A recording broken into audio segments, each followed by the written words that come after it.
Olá, cosmonautas! Estão preparados para uma viagem pelo tempo e espaço? Aqui, no canal Cosmos Cultura Nerd, nossa missão é desvendar os mistérios mais profundos do universo nerd. E dessa vez, nós estamos prestes a mergulhar mais uma vez no mundo do Halloween, nesse especial do mês do Halloween. E explorar um dos ícones mais queridos, mais carinhosos e duradouros do universo nerd. Quem é? Scooby-Doo! Isso, o Scooby-Doo. Já que o Dia das Bruxas está aí, semana que vem, não há maneira melhor de celebrar esse Halloween, esse Dia das Bruxas, do que com as aventuras assustadoras e mistérios completamente hilariantes, com muita diversão do Scooby-Doo e da sua turma. Então vem comigo nesse Halloween para juntos nós descobrirmos os segredos por trás do sucesso do Scooby-Doo!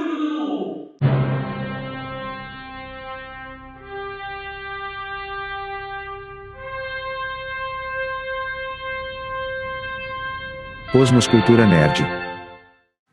Durante o final da década de 50 e os anos 60, os Estados Unidos estavam passando por grandes transformações sociais, políticas, um monte de coisa. E uma dessas transformações que estava ocorrendo na época era a pluralização da TV. Os canais, então, eles estavam começando a investir em novos programas que chamassem atenção e ganhassem audiência. E uma das estratégias foi usar desenhos animados para ganhar audiência das crianças. E assim, desde 56, a NBC, uma das maiores emissoras dos Estados Unidos, já vem tendo sucesso com o seu bloco de desenhos chamado The Saturday Morning Cartoons, que era exibido aos sábados pela manhã. E assim, os executivos tinham descoberto que sábado de manhã era o melhor dia para exibir desenhos animados. Eles descobriram isso por meio de uma combinação de pesquisa e experiência. Isso dá o hábito de visualização das crianças quando as crianças assistiam TV e descobriram que elas tinham mais tempo livre para assistir aos sábados de manhã, que eram mais propensas a assistir TV nesse dia. Então eles testaram diferentes horários de exibição para desenhos e descobriram que os desenhos animados eram mais bem-sucedidos quando exibidos no sábado de manhã. Além disso, sábado de manhã era um dia que as famílias estavam mais propensas a assistir TV juntas. Isso significava que os desenhos animados tinham chance maior de serem vistos por um público maior, que é o interesse das emissoras, atingir quanto mais gente possível. Assim, em ABC, outras grandes redes dos Estados Unidos, realizou uma pesquisa em 59 que mostrou que as crianças tinham mais tempo livre para assistir TV aos sábados. A CBS testou vários horários diferentes para exibir desenhos e em 62 descobriu que os desenhos animados eram mais bem-sucedidos quando exibidos aos sábados de manhã. E a NBC começou a exibir desenhos animados aos sábados de manhã e em 63 ela viu um aumento na audiência do canal. E esses estudos e experiências mostraram para os executivos de televisão que sábado era o melhor dia para exibir desenhos animados. E essa descoberta levou ao lançamento dos blogs de desenhos animados aos sábados, que é o que a gente já ouviu falar várias vezes aqui no Brasil, dos desenhos animados sábado de manhã, de várias emissoras e tal. E tudo isso se tornou um elemento básico da programação infantil na televisão lá nos Estados Unidos. E o que acontece quando alguém tem uma ideia de sucesso que dá muito certo? Não preciso nem dizer, né? Todo mundo corre para copiar essa ideia. E foi o que aconteceu. O bloco de desenhos de sábados não deu certo e as outras emissoras que fizeram foram lá copiar. Assim, em 60 a rede ABC criou a ABC Saturday Morning. E em 62, por sua vez, foi a vez da CBS, com o seu CBS Saturday Morning. A CBS precisava colocar desenhos para passar das 8 ao meio-dia. Ou seja, ela tinha uma grade de 4 horas de programação para ser cumprida com desenho animado. E precisava preencher isso de alguma maneira. Então o que ela fez? Ela fez uma parceria com a Hanna-Barbera, que já era uma das maiores produtoras de desenhos animados naquela ocasião. E assim, a maioria das vezes que a CBS passava eram os clássicos da Hanna-Barbera, como Space Ghost, Maguilo Gorila, Homem-Pássaro, Corrida Maluca, Zé Colmeia, vamos chamar todos esses desenhos que nós também aqui no Brasil amamos tanto. E assim, essa parceria vem fazendo um sucesso criativo. E a audiência não estava indo bem. Mas só que tinha um problema. Sempre tem um problema. O canal concorrente ABC também estava fazendo sucesso. No mesmo dia, no mesmo horário, com desenhos de quem? Hanna-Barbera. Isso. Eles também passavam desenhos da Hanna-Barbera. Só que com um detalhe. Os desenhos que a ABC passava eram simplesmente os 3 maiores sucessos da Hanna-Barbera da época. Flintstones, Jetsons e Johnny Quest. Ou seja, a NBC estava levando uma surra. E ninguém gosta de apanhar. Aí, o que eles fizeram? Começaram ao mesmo tempo, os pais começaram a reclamar dos desenhos da CBS. Por quê? Achavam que estava muito violento, muita pancadaria, muita porrada. Que desenhos eram? Você deve estar se perguntando. Bom, por incrível que pareça os nossos padrões aqui hoje em dia, esses desenhos violentos, com muita luta, muita violência explícita, eram tipo Space Ghost, Homem-Pássaro, Herculoides. E assim, os pais começaram a proibir os filhos de assistir a CBS. Aí surgiu um problemão para eles resolver. E não só para eles, para a Hanna-Barbera também. Só que no fim a Hanna-Barbera não quis saber de problema e cancelou todos esses desenhos. E é por isso que eles têm poucos episódios e alguns têm pouquíssimas temporadas. Eles foram cancelados por serem violentos demais. Anos 60, gente, fazer o quê, né? E isso era um momento difícil. E eles precisavam encontrar algum desenho que agradasse tanto as crianças como os seus pais. E precisavam achar algum desenho que desse bom humor. E aí surge o quem? Surge a Filmation, uma outra produtora que apresentou sua nova produção, The Art Show. E era exatamente isso que a CBS precisava. E assim, 14 de setembro de 68, estreia na CBS The Art Show. E esse desenho fez um enorme sucesso e trouxe de volta a audiência que a CBS tinha e até virou um líder de audiência na exibição com o Art Show. E aí foi que um cara chamado Fred Silverman, que é um dos executivos da CBS, ele criou um novo desenho que seguisse mais ou menos os mesmos moldes do Art Show. Foi inspirado e ele chegou ao que basicamente definiu assim basicamente o que era o que ele queria. Era um grupo de adolescentes que tivesse uma banda e lidasse com os problemas do dia a dia e resolvesse mistérios entre um ensaio e outro da banda. E assim surgiu o conceito inicial do que seria um grupo de 5 amigos, veja bem, 5 amigos, que teriam uma banda de rock e precisariam resolver mistérios. Aí os criadores do desenho, que eram os roteiristas da Hanna-Barbera, o Joey Ruby e o Ken Spears, eles basearam esse futuro desenho provisoriamente de Mistérios 5. Depois ele foi renomeado para Rules Scrapped. E finalmente ele se transformou em Scooby-Doo. Sim, Scooby-Doo antes teve 2 nomes antes de chamar Scooby-Doo.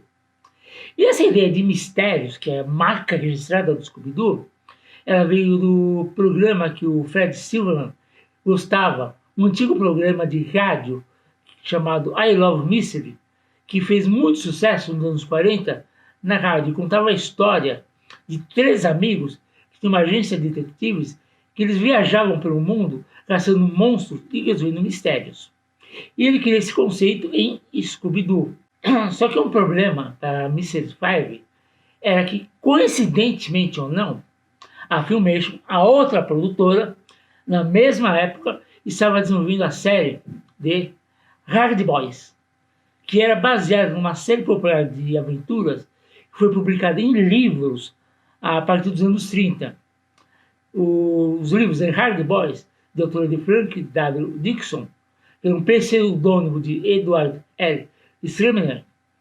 E nessa série, no desenho que a Filmation estava desenvolvendo especificamente, os Hard Boys veja bem, fizeram uma banda de rock formada por um grupo de adolescentes que, paralelamente à música, atuações, iam resolvendo casos de mistérios nas aventuras que entravam. Repararam? Banda, adolescentes, mistérios, música. Dá para perceber o paralelo? Ou seja, Mysterious Five e a premissa de Hard Boys da Filmation era exatamente a mesma. Uma banda de jovens que resolve mistérios. É possível que a produção da Filmation, os Hard Boys, tinha sido um fator para mudança de foco em Scooby-Doo? É possível, já que a Filmation já produzia muitos desenhos e de sucesso. Mas também é possível que a música para Scooby-Doo tenha sido por outros motivos. No fim, o que a gente sabe é o seguinte: Scooby-Doo Where Are You saiu em 13 de setembro de 69. E The Hard Boys, da Filmation, saiu em 19 de setembro de 66. Ou seja, 6 dias de diferença entre um e outro. Então aí não tem como saber o que realmente aconteceu nos bastidores. Mas que o plot era o mesmo. Isso não tem como negar, gente. Vocês vão desculpar, mas o plot era exatamente o mesmo. Só que no fim, Scooby-Doo acabou virando o que virou, né? E tinha um segundo problema para a CBS resolver, que era que essa questão de envolver fantasmas, zumbis, criaturas das trevas, podia ser assustador demais para as crianças. O projeto foi apresentado à CBS e o que ela fez? Recusou a ideia. Ela queria um desenho que tivesse bom humor e pudesse ser assistido por toda a família. E venhamos como venhamos, zumbis, fantasmas, pode ser assustador. Só que eles tiveram um insight, um estalo. Eles pensaram, e se esses fantasmas, zumbis, esses monstros, fossem pessoas reais usando máscaras? Isso podia ser divertido, podia ser cômico. E a partir disso, a Hanna-Barbera abandona a ideia de uma banda de rock e passa a ter também a ideia de zumbis, monstros de verdade, com coisas sobrenaturais, e começa a trabalhar em um grupo de 4 adolescentes que iam resolver mistérios e monstros que eram, na verdade, pessoas reais fantasiadas. Foi aí que o Joe Barbera, um dos criadores do estúdio, junto com seu sócio William Hanna, o Barbera chegou e falou, por que vocês não colocam um cachorro na história? E aí um cachorro escolhido foi um cão dinamarquês, um dog alemão, um cão gigantesco. Acharam que podia ser cômico. Fora isso, um outro desafio que a Hanna-Barbera tinha era modificar o programa para que ele não fosse a cara de art shows, tivesse uma identidade própria. E para isso, eles foram em busca de uma nova inspiração e contaram justamente na programação da própria CBS, numa série chamada The Money Loves of Double Girls, que era uma série que fez muito sucesso lá na CBS e falava do dia a dia de um grupo de adolescentes e de seus problemas no colégio, com romances, aventuras, clichêzão de adolescente, mas para a época funcionava. E assim, os personagens de Scooby-Doo foram inspirados nos personagens da série de Money Loves. Muitos têm muita semelhança de personalidades. E o nome Scooby-Doo surgiu da música Strange in the Night de Frank Sinatra. O Fred Silver, que era o chefe de programação infantil da CBS, ouviu a música no rádio e ficou pensando no nome quando o Sinatra cantava Dubi-Dubi-Doo.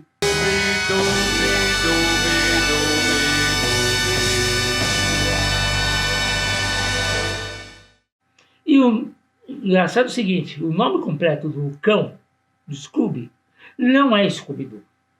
O nome dele é Scoobert-Doo. Só que abreviam e fica Scooby-Doo. Por ser mais simples, mais fácil de gravar e por ser um pouco engraçado também. Agora, o desenho do Scooby-Doo, por incrível que pareça, ele tem muita coisa, muitos símbolos, é riquíssimo nisso. E esses símbolos contribuíram para uma compreensão geral da história. O próprio título Scooby-Doo, ele em si ele representa um símbolo que remete, lógico, ao personagem e seu papel fundamental na trama, ou seja, é o protagonismo da série. E a combinação de elementos de mistério, comédia, aventura, ela cria uma linguagem visual e narrativa que é única. Os personagens da série, como o Salsicha, o Scooby, o Fred, a Daphne, a Velma, eles também são representados com símbolos, signos, que se encaixam em arquétipos reconhecíveis. Por exemplo, o Scooby e o Salsicha, com sua obsessão por comida e covardia, eles simbolizam as fraquezas humanas e os meios universais. A icônica van, máquina do mistério, é um símbolo de aventura e exploração. Os vilões, que se disfarçam de monstros e fantasmas, são símbolos de engano e falsidade, mostrando assim a importância da verdade e da desmistificação. A constante revelação de que monstros são, na verdade, humanos, representa um lembrete de que os perigos da aparência enganadora e da necessidade de olhar além do que está sobre a superfície, e mais profundo, e além. É um lembrete constante disso. O cenário também é frequentemente alimentado em mansões assustadoras, em pântanos, em lugares abandonados, e cria uma atmosfera de suspense e mistério, ajudando assim a reforçar a narrativa. A música, os efeitos sonoros, eles desempenham um papel significativo na criação da atmosfera, do clima e na celebração dos momentos de tensão do desenho. No geral, o Scooby-Doo ele é um exemplo de como os signos, símbolos visuais e narrativos e sonoros, eles trabalham todos juntos numa gama para contar uma história que envolve o espectador e deixa expectativas e comunica mensagens sobre amizade, superação do medo e importância da verdade. A série é uma manifestação da linguagem visual e narrativa que utiliza uma grande variedade de símbolos para criar uma experiência única e duradoura na cultura pop. Assim, em uma linguagem psicológica, o Scooby-Doo ele pode ser interpretado como uma forma de explorar os medos e as ansiedades da infância. Os monstros que aparecem no desenho, que a turma do Scooby desmascara, representam os medos e a ansiedade que qualquer um tem, todos nós temos, mas que muitas vezes são difíceis de enfrentar. E todas as aventuras do grupo, as crianças, elas podem aprender com isso a como lidar com seus próprios medos e ansiedades. É uma lição de autodescoberta, como enfrentar seus medos. Então, alguns exemplos mais específicos de como o desenho do Scooby pode ser interpretado de forma psicológica é que esses monstros eles representam os medos e ansiedades que todos temos e podem ser difíceis de enfrentar. Por exemplo, o fantasma pode representar o medo do desconhecido. O monstro do lago pode representar o medo da água. O lobisomem pode representar o medo da transformação, os desenvolvimentos, chegando à propriedade e assim por diante. E os adolescentes que formam o grupo, o Scooby e sua turma, o Fred, a Vilma, a Daphne, o Salsicha, representam a criança interior que todos nós temos. Eles são corajosos, aventureiros, mas também são ingênuos e vulneráveis. E as aventuras do grupo, as crianças podem aprender a lidar com seus próprios medos e ansiedades. O Scooby-Doo, ele representa o medo e a insegurança que todos nós temos. Ele é covarde, medroso, mas também ele é leal e amigável. Ele ajuda as crianças a entender que o medo é normal, que nós não devemos deixar que nos impeça de viver nossas vidas. Uma criança que tem medo do escuro pode ver um fantasma, uma representação do medo do escuro. E através das aventuras do grupo do Scooby-Doo e sua turma, ela pode aprender que é lidar com o seu medo do escuro, percebendo que fantasmas não são reais e que não há nada a temer. O desenho é uma grande ferramenta e muito poderosa que ajuda as crianças a lidar com seus medos e ansiedades. E através das aventuras do grupo, elas podem aprender a ser corajosas e confiantes e enfrentar seus medos de frente e não fugir deles. O desenho também lhe apresenta algumas características que podem ser relacionadas ao expressionismo alemão, que foi um movimento artístico que surgiu na Alemanha no início do século XX, pouquinho depois da Primeira Guerra. Um dos elementos mais evidentes desse movimento era o uso de cores e fortes contrastantes, que são características do expressionismo. No desenho, as cores usadas para criar uma atmosfera de suspense e mistério, por exemplo, os cenários das casas mal assombradas, são geralmente pintados de tons de preto e cinza, enquanto fantasmas são geralmente retratados em cores brilhantes, como vermelho e verde. Outro elemento que também pode ser relacionado ao expressionismo é o uso de personagens exagerados e caricaturais. Os personagens desenhos do Scooby, eles são todos muito expressivos, muito teatrais, com expressões faciais e gestos muito exagerados. Isso também pode ser visto como uma forma de representar os medos e ansiedades da infância. Fora tudo isso, o desenho do Scooby-Doo também pode ser visto como uma forma de escapismo, que permite às crianças explorar seus medos e ansiedades de forma segura.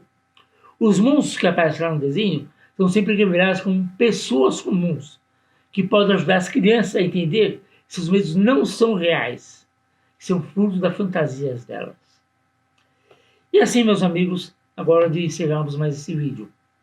Mas lembre-se, se inscreva aqui no canal Cosmos Cultura Nerd para não perder nenhum dos nossos próprios vídeos, que esse é o único canal em todo o YouTube que você da Terra-média até as galáxias mais distantes. Espero que vocês tenham gostado dessa nossa exploração, essa ligação entre o Halloween e a turma do Scooby-Doo. Se gostaram, já sabem, os 3C. Curte, compartilha e comenta.